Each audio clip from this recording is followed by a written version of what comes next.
ঈদুল আজহায় থাকে বেশ কিছু ঘরের কাজ। মাংস কাটাকুটি, ভাগ করা এবং সংরক্ষণের কাজও নিজ হাতেই করেন অধিকাংশ মানুষ। তবে অনেকটা সময় ধরে রক্ত মাংস হাতে নিয়ে কাজ করার ফলে ত্বকে কিছু সমস্যা দেখা দিতে পারে। বড় নখ সহজেই ভেঙে যেতে পারে, তাই নখ ছোট রাখুন। কাজ করতেও হবে সুবিধা, চেষ্টা করুন গ্লাভস পরে কাজ করতে। বারবার হাতে পানি লাগবে না, ত্বক থাকবে নরম। এছাড়াও ত্বকের পাশাপাশি নখ থাকবে সুরক্ষিত। অনেকেই বারবার হাত ধোয়ার ফলে শুষ্কতার জন্য দেখা দেয় অ্যালার্জির মতো সমস্যা, আর এক্ষেত্রে হাতের কাছে রাখুন ময়শ্চারাইজার। হাত ধোয়ার পর ময়শ্চারাইজার লাগিয়ে নিতে ভুলবেন না। হাতের ত্বকের জন্য পেট্রোলিয়াম জেলি ভালো। ঈদের দিন হাতের কাছে রাখুন এই অনুষঙ্গটি।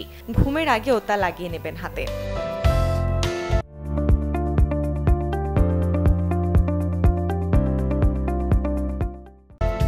আর চাইলে হালকা গরম পানিতে বেশি পরিমাণে শ্যাম্পু দিয়ে হাত ডুবিয়ে রাখুন। ত্বকের ময়লা বের হয়ে যাবে সহজে। সাথে করতে পারেন স্ক্রাবও, ডেড সেলস তুলে, যা সাহায্য করবে হাতের আর্দ্রতা রক্ষায়। 15 থেকে 20 মিনিট পর হাত তুলে একটা নরম ব্রাশের সাহায্যে হাত ঘষে নিন। সবশেষে ডিপ ময়শ্চারাইজার লাগিয়ে রাখুন পুরো করে।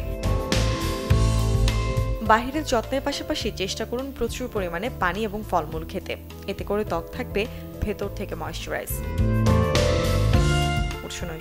চ্যানেল 24।